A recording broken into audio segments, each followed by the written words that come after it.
and welcome to Dislife Podcast. This is episode 3, and today we are going to teach you how to maximize the Magic Kingdom.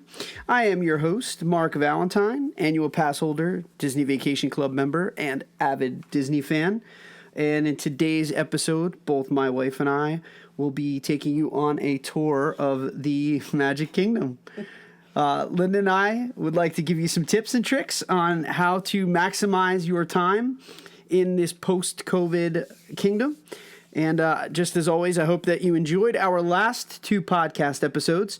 And if this is your first time joining us here at the Dislife Podcast, I'd like to welcome you. And as a reminder, you can find our first 2 podcasts on Apple Podcast, Spotify, and our host site, Buzzsprout. And in between episodes, we invite you to always keep that discussion going on our Facebook group that has the same name. So I have been trying to get this special guest on for the last 2 weeks, and she finally agreed to do a podcast under one condition, and that was that we talked about the Magic Kingdom. So I'd like to introduce my Disney partner, Lynda Valentine. Lynda, welcome to Dislife. Hi. How are you doing today? Great. So this was your idea. These are your conditions, right? They definitely were. You had no interest in doing the other shows, but you were like, I'll do it if we come on Magic Kingdom. Yep. Magic Kingdom. So needless to say, Magic Kingdom is your favorite park? 100%. So if you're like, we're rating the parks, Magic Kingdom. I think Magic Kingdom, I don't know, Hollywood Studios and Animal Kingdom would be close They're that together. close? They're that close for you? I think so. And then Epcot. Right now, with everything going on. She doesn't understand my affinity for Epcot. She tells me all the time when I tell her. I like Epcot. It's just, right now it's a little... It's blown up. Yes. I know. I've said how blown up it is.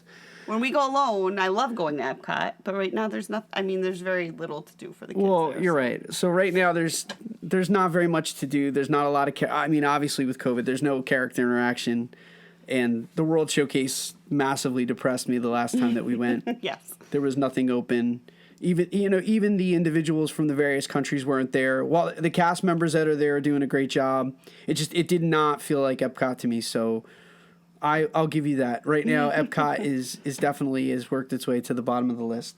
So Magic Kingdom, we play this game. So we're gonna start this episode by playing this game. We play this with our daughter Isabella, and this is what keeps us kind of thinking about Disney even when we're not at Disney. Is we play this game. We're like, okay, Isabella, you're going to the Magic Kingdom. Where are you going first? So Lynda, we're going to the Magic Kingdom. Are you going left or right? Where are you going first? I'm going left into Adventureland. So what's your first ride? In Magic Kingdom? Yeah. Sorry. I was just thinking, in my head, I thought you were going to ask me to compare to. No. I'm probably going right to Pirates. Probably going right around. Right? Pirates first thing? I think so. Pirates is your first ride? I like doing each section. I know you like going from one side of the Pirates all the way over to Space Mountain and then back over to no. I have no problem with that. That is not the way I like to do it. I have a very systematic approach. You do. I know. And that's why we're going to actually talk about that systematic approach today, because that's I think that so she's not wrong. I do bounce all over the place. So I am not the most efficient park traveler. You don't plan them. That's I don't. Why. You just say, I want to go go with on my this, gut. I want to go on this, I want to go on this. You're right. I go with my gut. So that's fine. That's fine. There's a lot of people who do that, and it's perfectly normal. I like to plan out. She likes to plan. So she is and she's also our Disney planner. So whenever we she generally will make the dining reservation. She gets everything kind of organized and set up. I am a very free-spirited Disney traveler, so I could walk all over the park. So I'm that guy that'll ride Big Thunder Mountain, get off of Big Thunder Mountain and be like, why don't we go on Buzz Lightyear Space Ranger Speed? Yeah. Let's do that right now. It's like, well, Splash is right there. That's okay. I want to get my Galactic Hero pin. So she goes left. So let's get into your meticulous travel and the episode when we kind of regarding Magic Kingdom. Yeah, so okay. when we kind of sold this episode to the listeners that were out there, we talked about the Magic Kingdom post-COVID. So I know that you weren't here. I mean, we talked about this kind of offline, and we didn't talk about this on the podcast, but Magic Kingdom versus security-wise, Magic Kingdom versus the other parks. Oh, I thought it was great. I mean, so when we went this time, we were at the Contemporary, so we were able to pass through security very quickly there. Even when we were at Pop, we went in and out of security. You can hold your bags right on your body. You pass through. I'm a light traveler, so... Yeah. Well, I'm the mom, so I get everybody's everything. You get everybody's including everything. She's our pack rat. I thought it was pretty easy. I didn't have any issues with it. I really enjoy the no finger scanning. Yeah. I hope that stays forever. Now you did get like buzzed. What was it, like twice, 2 or 3 times? You did get because of the neck fan. It wasn't even. It was just the weight of my bag or something. They said that's what they told you. That's what the guy said, but. He went through it. He didn't go through it. He just had me open it, and it was just the neck fans, both times. But I think that was at Epcot. That was at Epcot. Was it ever at Magic Kingdom that you set it off? I think one time we did it at Hollywood. Okay, it was two places, but I don't think it was. Maybe it was Magic Kingdom, but it was. I mean, it was a 10-second. Well, there was one time that he gave you the tip. He said, "Try to hold the bag in the middle of your body." And yes, and I did that from then on, and it seemed to work. I think that once after that, but that was it. And I mean, it was very, very quick. I mean, everything felt safe to me. You got your temperature scanned. Mm-hmm. We were fine every time we went through. I think once we saw one family. Got pulled aside. Yeah. And then they went into the cooling tent, and we saw them later, so obviously they were just a little overheated maybe because of the masks or whatnot. Now, doesn't that make you feel good, though? That, like, you actually see the temperature scans, I guess, work somewhat? Yeah. I mean, I think it's a good... It's a part of a layer. It's like one of the layers that they have. So I do think to me, like, that made me feel like it was an assuring thing to see someone kind of fail that temperature scan, and then they actually they acted upon it, and they're so like for me, because I joked with you. I think it was like the first or second day I joked with you. I was like, I don't even think those temperature scans are working. No. I didn't see what the temperature actually was, but I was like, they must be running like cool because it seems like everybody's getting in, walking in the sun. So for me, that was a big, I guess it was comforting for me to see them actually pull somebody aside. But I kind of mentioned this too, that of all of the things that like post-COVID have been going on, like I like the new security screening. Yeah, I did too. I hope they get rid of the biometrics scan.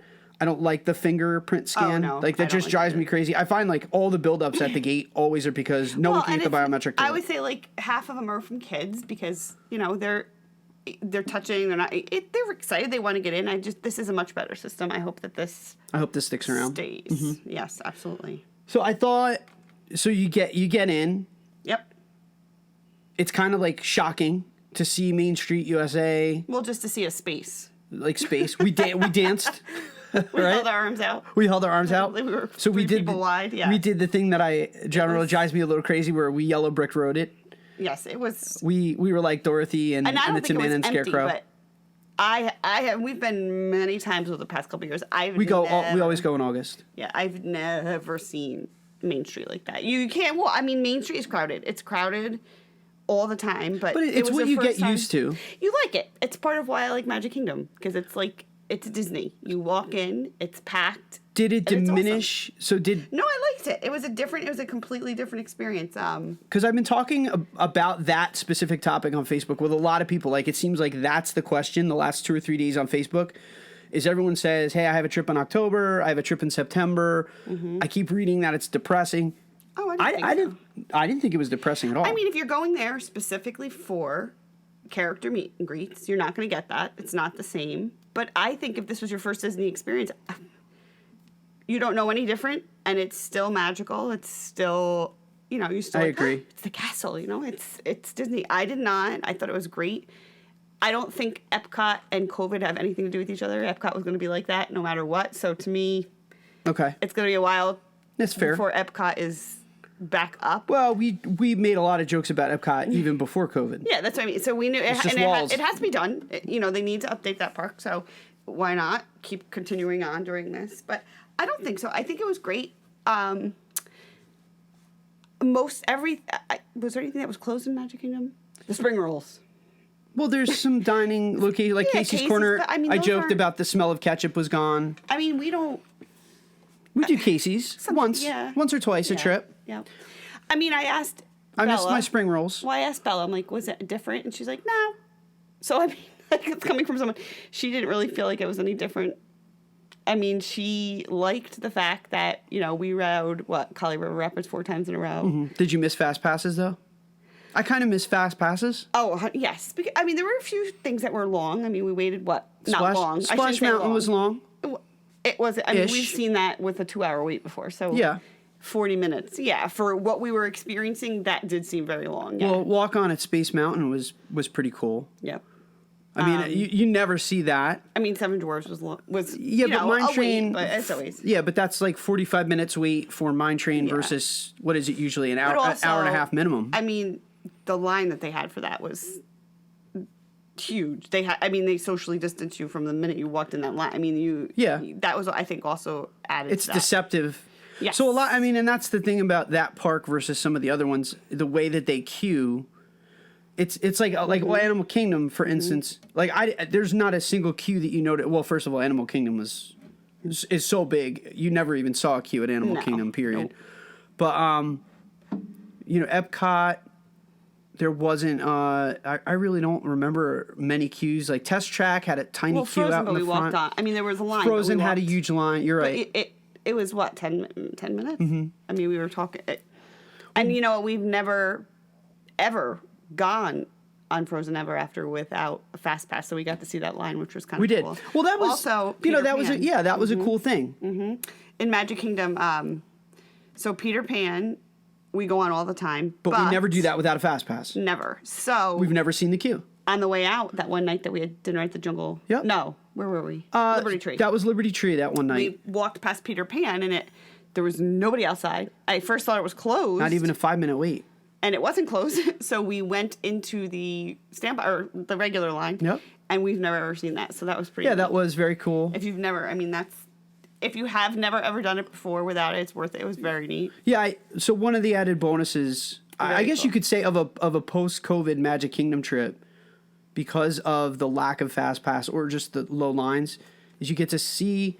But I even felt like that in the park. You get to see, not just in the queue, a lot of things that you never see, but like in the park, like there's little details, especially in that, like the plaza by the castle, all of the bronze statues and all of the little characters on the fences that generally, like, you won't stop there and just take that kind of stuff in because there's 9 billion people. Well, there's nowhere to stop. Yeah. There's nowhere to stop. Yeah. So that, with no one in that area, yes, you could stop. You could actually.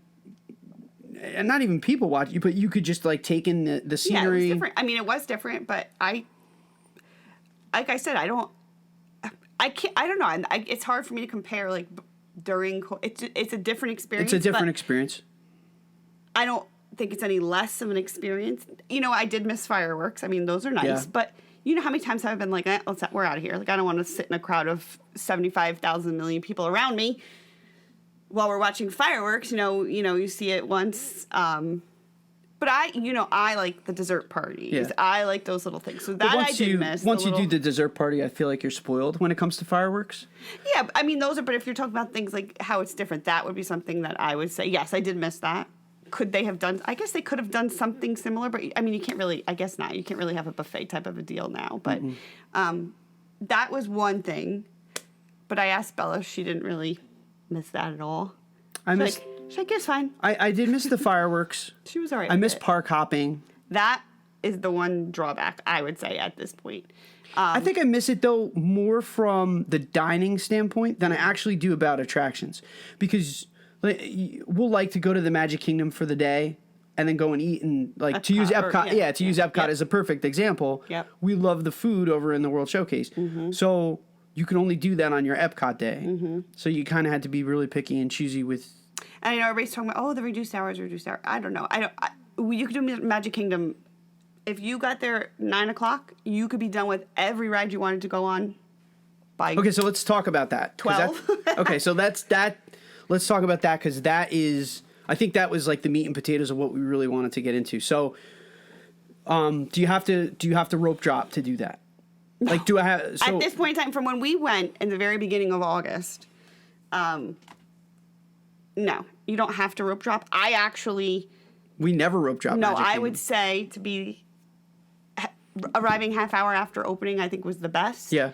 Because if there was a quote-unquote crowd, at that point there wasn't. We literally walked in. Yeah, and I think that was the nice thing about not rope dropping. So my advice to you, for those of you that are listening, I would say, and if Lynda, if you feel differently, our advice to you would be do not rope drop the Magic Kingdom. No. There's no reason to rope drop the Magic Kingdom.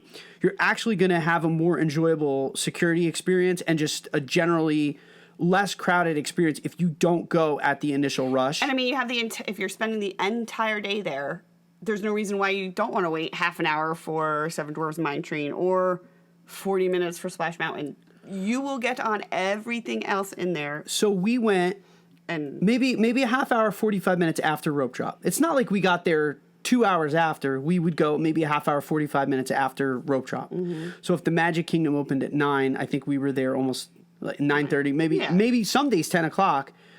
Wait times at 10 o'clock were still, I mean, like unbelievable. So we would walk in, the one wait time that would post over a half hour was always Mine Train. Yeah. It seemed like it was a half hour, 45 minutes consistently. Mm-hmm. Mm-hmm.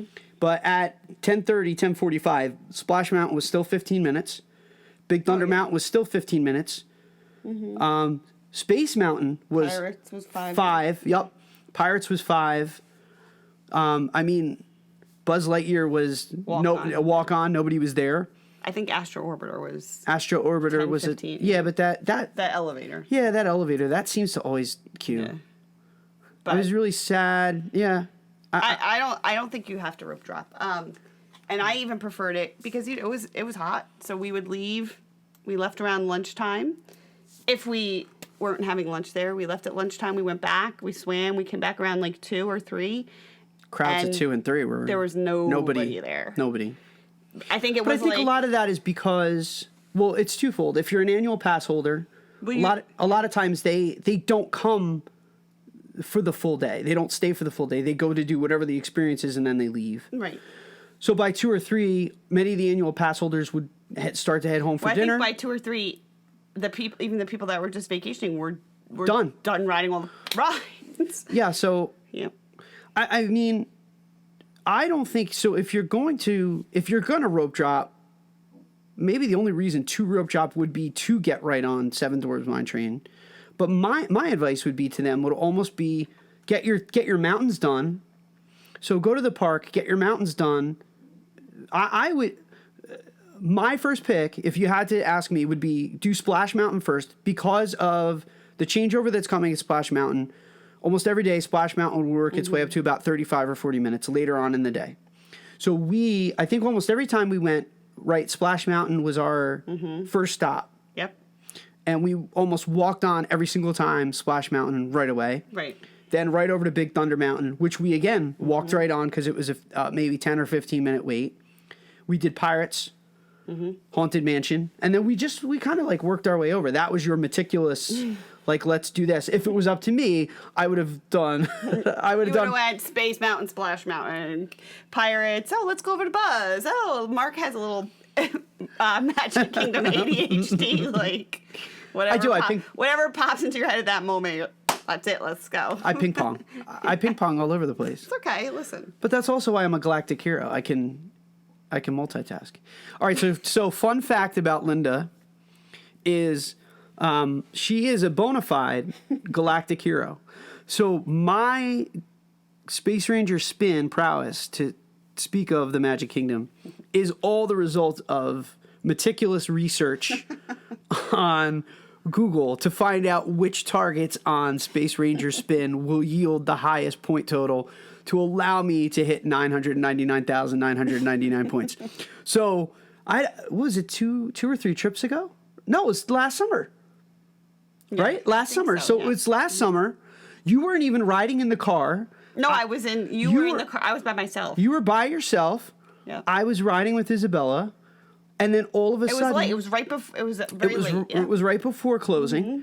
And you just like looked over to me and you're like, hey, look at my score. I had no idea. You had no idea what you were shooting at. Like 90,000 or something. And neither one of us had ever done it. I think at that point, I didn't even care enough to go and research of what I didn't even know the targets were different. I thought it was just people who were amazing. So I looked back at you, and you showed me your score heading into the tunnel where there's the projection. Yeah. And I think you were 20,000 or maybe 10,000 away at that point. I just told you just start shooting everything. I was like, shoot, just shoot. And we got off, and you got it. Yeah. And then we snapped a picture of it, and you were the first family galactic hero. But then tell everybody what happened 40 minutes after that. You made us go on it how many times? So then I did my research. 5 or 6 times. Well, I was completely emasculated. So like I felt terrible as a human being. Like I felt like we could not go back to our house in Pennsylvania at that point. Like I felt like I could not live it down. So then I hit YouTube because then I was all night. From the minute we walked around the park, I saw you on. So then I think we wrote it 4 or 5 consecutive times after that till I got Galactic Hero. Yes. And now every time we ride it, if I don't hit Galactic Hero, then at least one point during that day, I have to hit Galactic Hero once a day if we go to Magic Kingdom, because I got to get my sticker. Mm-hmm. So yeah, so there's our fun fact about Lynda. She is a genuine galactic hero, and it's not many people can actually say that they spontaneously just hit galactic hero. Absolutely. So really quick, and one thing we did not have a chance to do last week and the week before, they were kind of slow news weeks. So one of the things we did want to do was get us caught up with some Disney news. So we're going to ask Lynda what she thinks about it. So the People Mover. Yeah, that's my favorite. Is still down. I know. You're brokenhearted. I really am. I love it. So the People Mover, for those of you who've been following the news and the media, the People Mover has been closed down, and Disney listed the ride as officially offline, and that it looks like the People Mover will be undergoing a longer refurbishment than initially anticipated. You know, prior to COVID, there had been some issues with the ride system, and there had been a lot of breakdowns. So maybe this will lead to a new life for the People Mover. We hope that it comes back. Oh, it has to come back. It's like a must-do. Well, it's part of the, like, yes, definitely. So what is it about that ride? Because it's kind of funny that is such a fan favorite. Like the fact there's no thrill to it. Well, I don't think that's true. There really isn't. There's no physical thrill, but you're going through, like, I don't know. I feel like it's just showing nice. you how, you go through that little area after Space Mountain and you see, what he... Is it nostalgia, though? Is it or is it kitsch? Like, what is it? Because, like, to me, Peter Pan is nostalgia. Like, when you ride that... to sit down with your family, whoever you're there with, and just take the 10 minutes of the ride and relax and see everybody else walking around and, go through, how Isabel used to think that was Space Mountain. Yeah,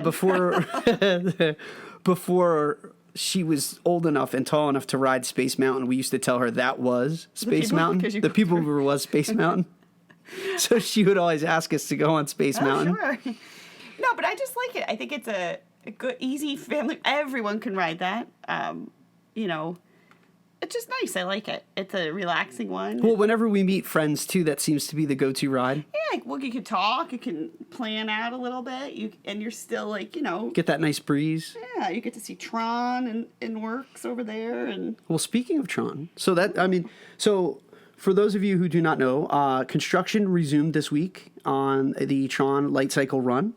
And construction has resumed operations as recent photos have appeared online to show the beginning of the canopy construction, which is emerging from the Magic Kingdom worksite. Nice. Project was slated to conclude in 2021, and while there have been no announced delays since the outbreak of COVID, this resumed activity does give us hope that maybe the projected completion date can get guests returning to the grid in Magic Kingdom, or going to the grid in Magic Kingdom. Awesome. Like, I'm so psyched for this ride. I know, me too. Have you seen the footage online? I know you don't like to do that. Did you watch it? No, I know just from you telling me about it, but I know what it looks like. I know that it's like a motorcycle-y type of a seat. But I like to be surprised. I don't like to know the whole entire ride. It's going to be fast. Yeah, that's fine. I don't like to know. It's going to be like Rock and Roller Coaster. Yeah, I think. So you also did Rock and Roller Coaster for the first time this last trip. I did. Did you like it? Yeah, it's good. Very good. I was a little. I liked it. I was disappointed we could not do that together. Okay. I told the story about Isabella, which, as you know, is like. Yes, her courage. My courage. Yeah, she is my courage. Like the 3-year-old child that had no fear, that made her father feel like a coward. So every roller coaster that I've ever gone has purely been because I did not want my 3-year-old to feel like her father was afraid to do anything. And then we finally get to go on Rock and Roller Coaster. Like we've worked our way up. Like we've gone up the chain. We even got her on. We got her on Everest again this time. She was terrified the first time she went on Everest. Fine on that. Yeah, she was great. And she had a good time on Everest and actually asked us to go on that again. But, this time around, we didn't get to do it. That's okay. Next time. Next time. There's always next time. I got to pull up my stuff. The computer always turns off here. It goes to sleep. I gotta change that. So, additional news. Epcot. Food and wine merchandise images have been released online, courtesy of Twitter at Brooke G. McDonald. She offered her followers a first-hand look at some of the new merchandise for this year's Food and Wine Festival, which goes on sale September 1st. Currently, Epcot has been selling merchandise from the Flower and Garden Festival, which has recently gone on sale throughout July and August for a discount of 30% off in order to make way for the upcoming food and wine merchandise. Some cool stuff.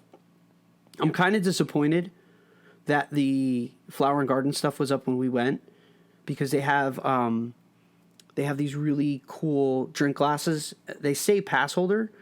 So I don't know if they're going to be like a special. Yeah, and I hope they're not. Like I hope you can buy them because if so, we'll be calling our friends and asking if they could pick some stuff up. But they have a cool Figment mug. So that's the thing. That wasn't for. Didn't we see the Figment mug? Well, yeah, but it was Flower and Garden. Okay. Like I feel like I like I love me some Figment merch. Pretty shortly after we left, maybe not the day, a couple weeks. They started out with all the Halloween merchandise already. So that's well, you know me. I love me a good mug. Yeah.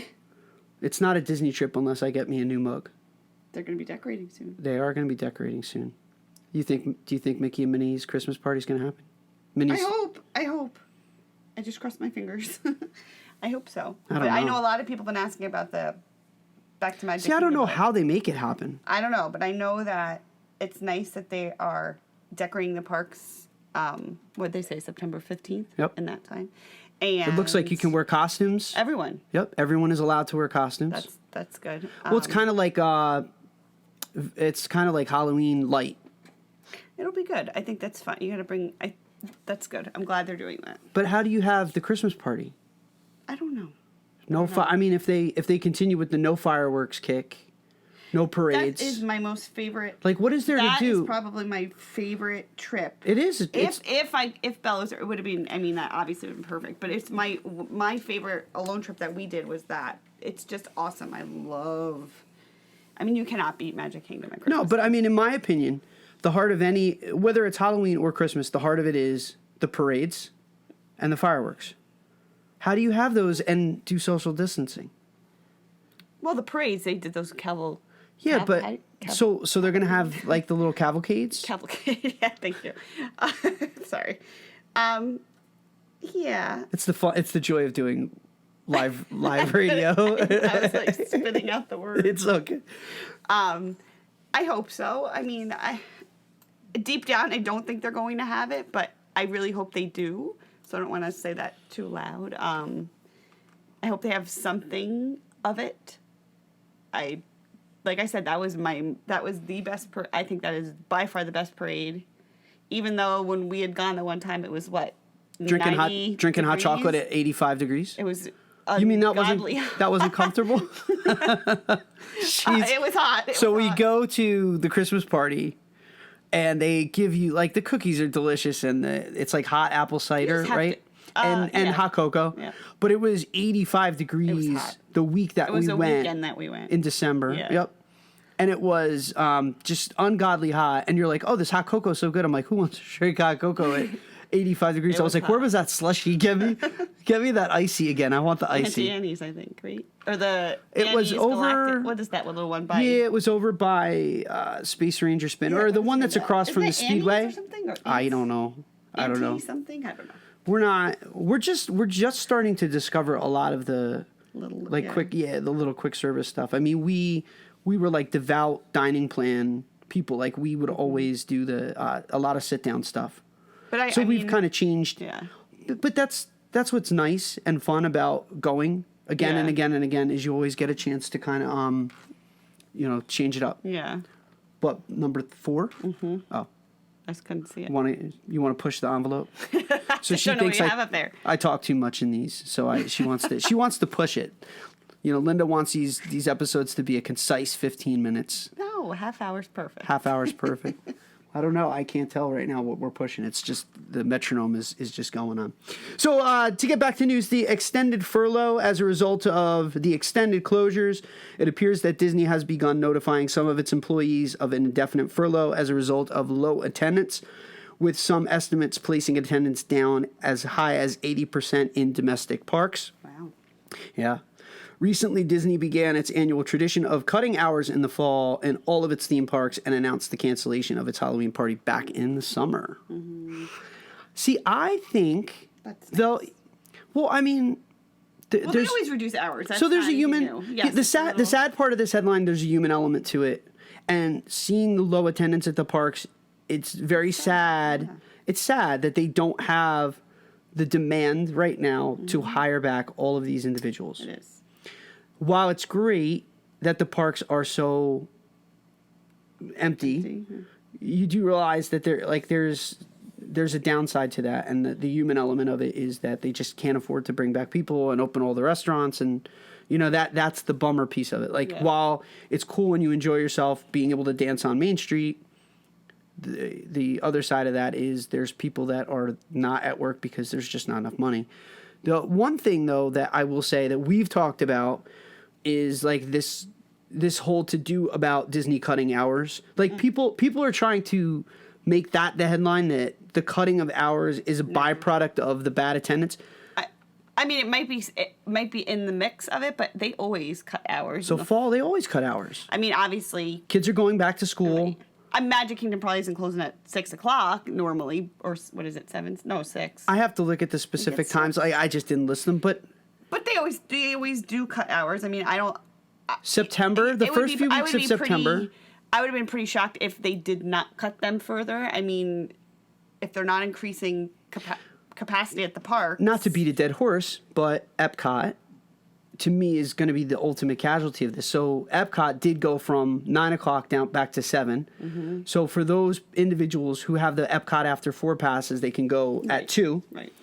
But to me, that part, like the one thing that I liked about Epcot versus the other parks is that it was open till 9. So most of the nights we were back in the hotel early. Epcot was cool in that those 2 nights we went to Epcot, we really did close the parks down. We stayed till 9. So if Epcot closes at 7, I feel like the one advantage that you did have, if there was an advantage of going to Epcot, was those extra 2 hours where it was kind of like adult night. You can go on Ellen. What's that? You can go on Ellen. You can't go on Ellen. I miss Ellen. Ellen's Energy Adventure. I liked that. No, remember the lady's like, do you know where that is? You're like, oh. Yeah, she hasn't been to Epcot in a while. That was funny. Yeah. That was a good one. That was a good one. I always kind of... That was a great ride. Yes, I loved it. There was a guest that was looking for Ellen on our last trip in August. And I just turned to you and I said, she's going to have a tough time finding Ellen. Ellen's not here. She hasn't been here for 2 years. Yeah. But I miss her. I think the hours, getting back to I don't think it's going to stop people. I really don't think it's going to stop people from coming. I just don't. Is it? Yeah, like you said, the 9:00 was nice. But they're really trying hard anyway. Like, you could pack your day, and resorts are doing a nice job of the pools. Yeah, but that was the nice thing about it. So my take on the limited hours in the night, this is the first Disney vacation we've ever taken that I was not Disney tired. Oh, yeah. I wasn't exhausted because every single night after dinner, by and large, the parks were closed. Right. Save for Epcot was the only one. Yep. So we would go back to the hotel. We would get snacks. We would relax. One night we went and sat at Geyser Point. Swim. We would swim. So, Yep. I mean, and again, She loved it. on the tail end, because you did not have to rope drop, the only one I talked about, Hollywood Studios, is the exception. You still have to go because of Rise of the Resistance. You have to be there at 10. I never felt exhausted. No. And even the Magic Kingdom never exhausted me. Never exhausted me. No. Definitely not. But if you had to rate this last trip, is it like top for you or? Yeah, you mean like top trips ever? Yeah. Because I think it's up there for me. Oh, it definitely is. Like people ask if I enjoyed it. Oh, it was. I don't think we'll ever get another trip like this to the Magic Kingdom. No, not unless we go back within the next year, over Christmas or something like that. Yeah, no, I agree. Oh, it was great. I loved it. It was safe. It was clean. I mean, I always think Disney's pretty clean to begin with, but I felt like it was extra clean. It was extra. Yeah, and we rarely encounter cast members who aren't going out of their way anyway, but yeah. I felt like everybody went out of their way to make sure you had a good time. And there is a feeling about the cast members that were there. They're grateful. Just like I think the people that were there, for the most part, were very respectful, grateful, just happy to be, back home. I enjoyed it. I mean, I loved it. I have never had a bad Disney trip, though, so I'm probably not a good one to ask that about. We really haven't. I have enjoyed every single trip that I've gone on. We've gone when it's cold. We've gone when it's ridiculously hot. We've gone when it's mild. Each trip for me, I could rank differently, so I'm not a good one. Like I said, I could pick a different one and say, oh, this is the best. Speaking of hot, was it, what was your experience with the masks? Because I feel in my opinion, this is what I said. We have an 8-year-old. She didn't say one thing the entire time about she really didn't. Nothing. I mean, she wore the mask, and it was just like, wear the mask, fine, wear the mask. I mean, I was hot, but I had my fans and my neck cooling, and when it was super hot, we would just leave, and, just... The only you gotta time... all work together. You just have to, to have a good time. You want to be there. This is what you got to do. Just do it. People would say take a lot of breaks, and I guess that's true if you feel overwhelmed by the heat. But for me, so there was only one. Would be different, Yeah, but there was only one instance where I felt truly overwhelmed by the heat, and it was when we were in the World Showcase waiting to get in Rose and Crown. I looked at you and I said, "Listen, if we don't get out of this sun soon, like I don't know how much longer I could stand here." That was midday though, too. But it was midday. That was hot. But lies the problem. Therein lies the problem with Epcot in general. The hours. It doesn't open till 11. And you're right in the midday sun. You're right in the midday sun. So to me, it was enjoyable after 4. Oh, it was awesome. I could have stayed there. At one point, I didn't even realize we had masks on at Epcot at night because. You really didn't. That's why I think people going, November time. I know it still is warm in Florida, but that's going to be prime. But I felt like by the 3rd day, you got so used to the masks that you almost they almost just became part of your attire. Like you didn't mind them anymore. You know what? If like I said, you just look at the cast members, they're in masks, some of them wearing gloves, they're in face shields, they're in long sleeves, they're in and they're having a good time. I think it is what you make it. You know what? That's a good point.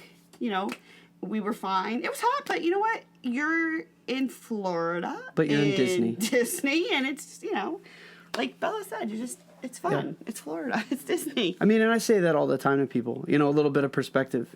I mean, a bad day at Disney is better than a good day at work, right? I love it. I mean, our dog just passed out at our feet. Both of them. But they've been pretty well behaved this episode. They're like our guests. It was hot. If you're a person that doesn't do well in masks, it's probably not the greatest time to go, but... I just don't... getting back to the social medias, I never will understand people, though, that are bashing this new Disney experience. that Oh gosh, no. have not had a chance to do it. Like I get if you have it set in your mind and you say, listen, I don't think I would enjoy it, so I'm not going to go. That's fine. That's perfectly fine. But there are some people that the way that they speak and talk about the experience is that it's overly negative. No. And it's like, I would, it's horrible. It's this, I'm it's trying that. to get you to go back over Thanksgiving. Well, I know. And and I'm trying to get you to go back over Christmas. Yeah. So, But I mean, to those people, I always like, I don't like clap back at them, but I say, have you gone? And when they tell me no, I say, well, listen, just as a person who's gone, I found the experience to be unique. And I mean, it's definitely different than I'm used to at Disney, but I loved it. I mean, it was like definitely a top 3 trip for me. Yeah, like despite I said, everything that was, I categorize mine. So this trip was awesome because the lines. It was awesome because yeah, we've never done so many rides. we walked through Animal Kingdom. What's that area called where Kali River is? Is that okay? Asia. Asia, thank you. There was no one in Asia. Well, when we walked through there at first, I thought The monkeys were. it was so loud. I'm like, oh my gosh, they're really pumping up the sound in here, Yeah. just to get you in the mood, or you're in the jungle type of a thing or whatever. And when we turned the corner, and all the monkeys were like literally there screaming and howling like howler monkeys or whatever. Yeah. I mean, there was very cool things. I missed the Lion King show there. I love it. The one time we went to see How it. cool is it to walk on Pandora? Yeah, but that's It's a what I mean. flight There of was passage. things like that. It was like, oh my gosh, what is going on? It was awesome. So What do you mean there's no 2-hour wait? That's I don't amazing. think I've ever seen it below 120 minutes. Have you ever seen the Navi River have a higher wait time than... And they said that was because of the line, Yeah, the queue. or whatever. The way that they made it wasn't even that. It was insane. It wasn't even that long of a wait. It was just their queue is so crazy. Yeah, I mean, I feel like But it's what you make it. I mean, I love Magic Kingdom. I could go there every day when we're on our vacations. I could too. See, but Hollywood. So of the 2 parks, Hollywood and Magic Kingdom are the 2 parks that did not feel, aside from masks and the obvious social distancing markers, and everyone is in face shields and whatnot. But in my opinion, it still felt like Magic Kingdom. Oh yeah. It still felt like Hollywood Studios. Epcot didn't feel like Epcot. Animal Kingdom felt just kind of empty. Weird. Yeah. It was great, but Except for the Hedgehog Park. yeah, yeah, no trams. Ugh. I missed the tram. I tell you, Unicorn. We were all the way. we were in the Unicorn. And we were It was there a mythical. early. It's a mythical animal and a mythical parking Oh spot. my lord. You got to Yeah. walk far. But I I mean, thought I was going to have a 100-degree temperature after walking that one. If I didn't hit 100 after walking in a mask from Unicorn, that was nuts. I was good to go. But like I said, to me, Magic Kingdom, other than the princess meet and greets, yes. I love me some princess meet and greets. I've done them all. But I don't know. I do miss me some Baymax. I love Baymax. I love Joy and Sadness. Oh yeah, I love Wreck-It Ralph. yeah. See, I feel like those are like dad characters though. Like Wreck-It Ralph is like a dad joke. Like everybody loves I'm Wreck-It just trying Ralph. to think in terms of Magic Kingdom. He's my spirit animal. Well, Magic Kingdom, they had the cavalcades. Mm-hmm. But again, I did not feel like that park being there, aside from the obvious wait times, and I felt like the magic was there. Mm-hmm. Like when we were there and looking at the castle, to me it felt like we were home. Mm-hmm. Speaking of the castle. Do you like the castle? I love it. You I could do do anything too. to that. Oh, the color. It's beautiful. It's beautiful. It's a castle. Like Isabella said, Mommy, it's magical. It doesn't matter what color it is. It doesn't. There you go. But there you go. That's a kid. She loved it. She called it purple and pink. Yeah. See, but again, I feel like people that are traditionalists, they just hold on to like, that was my castle. Listen, we were there and it looked like a birthday But isn't cake. yeah. You don't miss I miss the birthday cake. I love the birthday cake. Nope. I have a picture somewhere. I have to find it of the birthday cake. I'm not gonna say it was a pose, but I like everything. different. Made it different. I honestly Nothing beats the castle at Christmas, though. Listen. Nothing beats that castle at Christmas. So, but I said in the last podcast, and I truly meant this, that if they could replace the Great Movie Ride And I would love the thing to follow. Like, I have faith in everything at this point. Like, Disney could do nothing that I would worry about again. Like, the great movie ride was it. And replacing that with Runaway Railway gave me faith. Like, now at this point, like, change anything you want. Like, I believe. I'm a believer. I thought it was beautiful. I know that's a huge... People still talking about it. I loved it. It was awesome. I think it's beautiful. Yeah. Pink, whatever. You could do anything to it. Like Bella said, it's just magical. It's Disney. It's magical, no matter what color it is. It is magical. Magic is still there. Yeah. I did get Disney depression. I always do. Don't you always get it, though? That's why I'm already planning our next trip. We always be planning. Always be planning. Do we have anything else to say today, or did we exhaust it? Magic Kingdom-wise, or just in general? In general. In life. I don't think... You talked about Haunted Mansion? Stretching room's gone. Yeah. I'm sure everybody knows that. Not gonna lie. Well, I mean, I love that. I hope that stays like that. You know, that's everything, too, is, I mean... I loved it. So many experiences are muted and they're different. I don't think I mean... Stretching room is gone. I can't tell you how nice it was not to be squashed in with 50 people and, have 50 different smells of everyone. That is a great point. I mean, Bella said the same thing. She's like, she doesn't like that part. I don't really care for that. Oh, yeah, she's not a fan of the stretching room. Well, it's just, you get so squished. I mean, See, but I like... They're definitely not filling in the available, No, I like spaced out queues. I said I love mobile ordering and the fact that there's someone who greets you at the door and you can't just walk into a quick service restaurant. Mm-hmm. You have to get let in so they control the flow of traffic. Like, there are some things that have come out of they did it good. The post-COVID protocols that I hope stick around. And I don't know, so like 5 minutes before we came to do this podcast, the parks director did an interview with oh yes, I saw that. Yeah. And he said, like, there's a lot of this stuff is here to stay. Like park reservations are here to stay. I hope that doesn't My Disney experience is here to stay. If they say park reservations are here to stay, great. But I hope that you have the ability somehow, if you make a reservation at Magic Kingdom in the morning and you decide that you're done with your reservation, that you could go back on and make another one for that same day. I miss park hopping. I hope that that's, like, I had heard through the rumor mill that may be what's coming down the pike eventually. Is live tracking of attendance. Yes. So, well, that would be cool. Would be fine.